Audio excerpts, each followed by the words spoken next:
I'm Alex. Welcome to episode 3. In this episode, I leave the Wanapum rec area and I make my way to Othello, Washington, where I get a hotel for the night. I then wake up, leave Othello, and meet my wife in Lynn, Washington for a rest day in Spokane. Join me. All right, I have packed up my campsite. Bike is mostly loaded. I'm just finishing up some breakfast and getting ready to start my day. And yeah, this thing's getting sick. My plans today are a 4-mile ride down into Beverly, where I will try to resupply. I need a little bit more food to get me through the day. And there's a little town called Othello, and I'm gonna try to get to Othello today.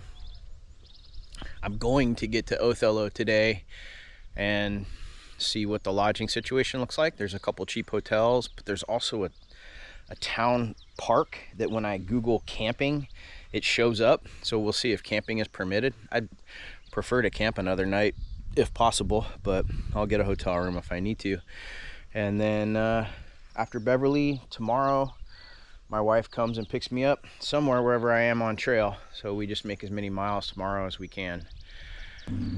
I had a pretty emotional night last night. I recorded some pretty heavy thoughts and emotions that were coming up, as they do on this ride. And it'll still happen early on. I mean, I'm still working out some feelings and trying to get used to this sense of freedom that I have right now and what that brings me. And this is why I love doing this.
The trail has literally turned into sand dunes. You can see other people getting through the sand here. Oh my God. I am glad I brought thick tires. You see people walking their bike through the sand. Oh, game over. I'm one of them. Wow. It's gonna be slow going if I have to push 40 miles through this.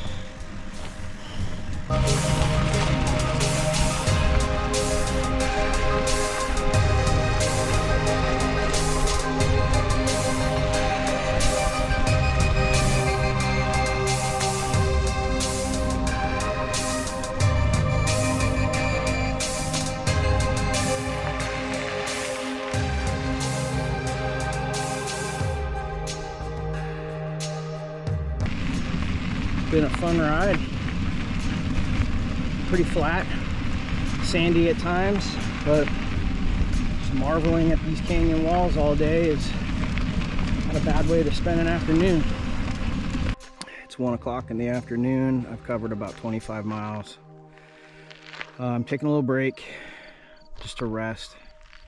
It's a warm day. I'm sweating a lot. I've got about 1.5 liters left of water, and I don't think that's enough to make it the next 20 miles. I like to stay hydrated, so I was checking out Ride with GPS and I saw there's a little stream up here. So I'm gonna cruise down till I see that road east. It's called East Road Southwest, and then I'm gonna go up it for a bit. There's a stream over there somewhere, so I'll filter some water and then get back on and cruise to Othello. I don't need to be in Othello anytime soon. I don't even need to stop in Othello, but that's where I'm headed. Well, I just filled up at that creek. I didn't really film a whole lot of it. Took a break under the bridge.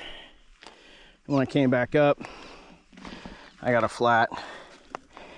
So I gotta get this rear tire off. All right, when changing a flat on a belt drive, the first thing you need to do is get the belt off safely. And you don't do that by just sliding the belt off. You'll put tension on the belt sideways, which eventually will crack fibers in the belt. So you loosen up these two nuts. I'll loosen this up to give it some play, and I'll tighten this so that it pushes the hub in, and that'll give me enough room to get this hub off without having to bend, to get this belt off without having to bend the belt itself. You also have to do this on the other side.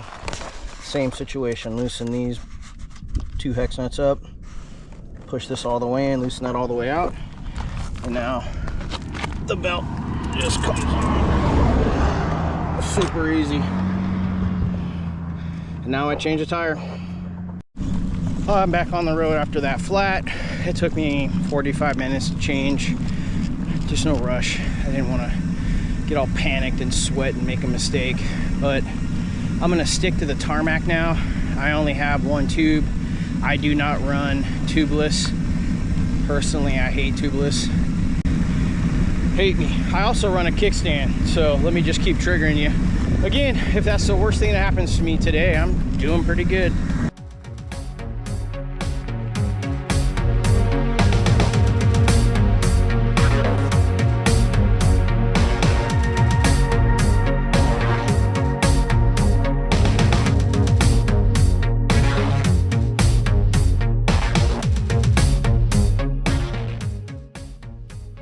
Good morning. Day 7 of my adventure. I'm in a hotel room in Othello. I am struggling to get packed up. I'm pretty tired, feeling good but sore, surprisingly, for a day 2. I think the sun yesterday really drained me. It's the first long sun exposure I've had all year. It got to about 80. It's very sunny, very exposed.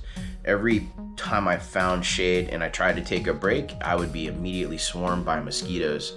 So I just kept pushing on. Then I got that flat, which isn't a big deal. I've had many in my life, changed many flats in my life.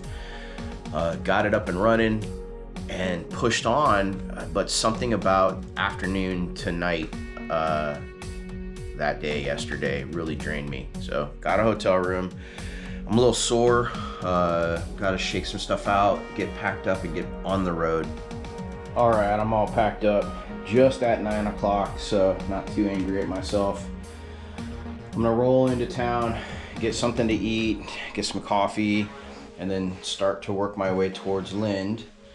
But I just spent the early morning making some Instagram posts for close friends. I decided to document early part of this journey with close friends so that I could share with them updates, but I have been saving footage and drone footage for a longer story. That's what I'm documenting now. But I just made some posts about mental health, and I realized I other than in the tent the other night, I haven't really spoke a lot about mental health, and so I want to speak a little bit more about how it manifests for me. And I'm just going to continue to talk about my mental health and why I have decided to do this journey and what it means to me. So for me, sometime around COVID, I started to experience anxiety like I'd never experienced before. I couldn't sleep very well. I kept overthinking, and I just kept thinking, you know, I've been here before. I've been depressed or had anxiety before, and I usually work it out. I get on my bike, I ride, I work out, I get creative. And for 50 years, that's worked. For 50 years, I've staved off depression and anxiety by staying active and creative. After COVID, that changed. I just couldn't heal myself. I couldn't do the things in enough volume to fix what was constantly coming up for me. A lot of anxiety, a lot of overthinking. Coupled with the expectations of a high pressure tech job, I started to experience burnout. And I have been feeling burnout for over a year and a half. I've tried to do all of the modern remedies. I've been speaking to a therapist for over a year. I've been taking medication for 6 months. I was recently diagnosed with acute depression by a psychiatrist. And so I gave myself time. I said, okay, let me try all these modern methods. And I don't want to discredit what has helped. Those things have helped. They've dulled the edge. But they haven't fixed the underlying problem. And I think largely the underlying problem for me is a disconnect between my values and the values that corporate America and other entities that we have to live amongst instill upon us. So I am not well. It manifests as anxiety and overthinking. It manifests in lack of sleep. All of these things are not the direction I want my life to head. So I decided to take a break from work and do this ride. I really love what I'm doing right now. In this moment right now, I feel like the best version of me. Whew, that one's hard to say. In this moment, I feel like the best version of me. I don't think this is sustainable. I don't think I can ride my bike for the rest of my life. So I'm gonna keep working this stuff out and figure out what that looks like for my own personal mental health.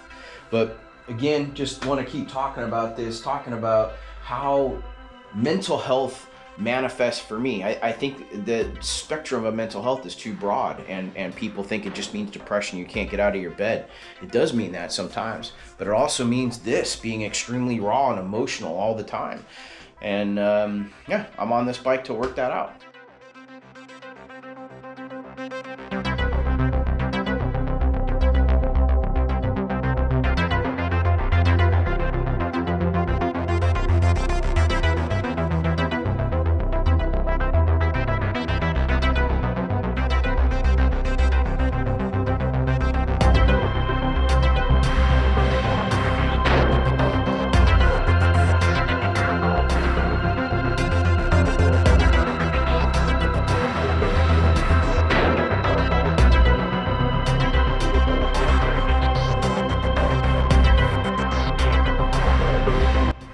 So I'm out here dodging tumbleweed walls, clearing shit out. Thought I was gonna hit a twig, but that's a lanky boy. What's up, buddy? Are you a rattler? I don't have my glasses on, but I'm gonna leave you alone.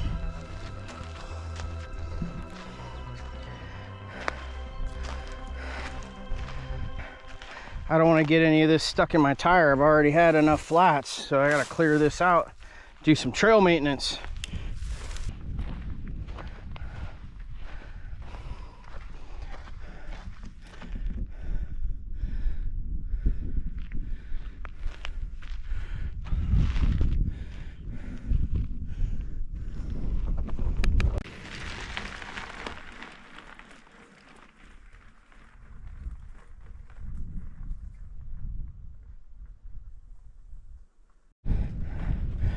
All right, this is the first gate that required the code that you get when you register for the Palooza Cascade Trail. I'm not going to show the code here, you have to register, but there's the lock. And I had to give that lock a good yank. I thought at first that the gate wasn't going to open, but I had to really yank on that lock. It finally cracked open, and I'm going to record myself going through it and closing it, because I don't want beef with the farmers that are allowing us to use their land.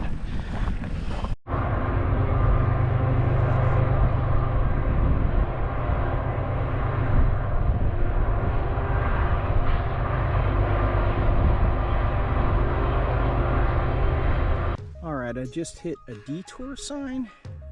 Apparently there's a bridge that's missing a trestle, and it just looks like, from the way I'm reading this, they just want me to take the road into Lind.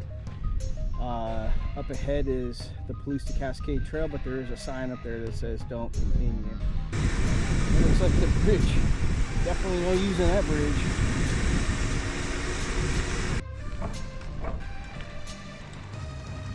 This is Lind, Washington.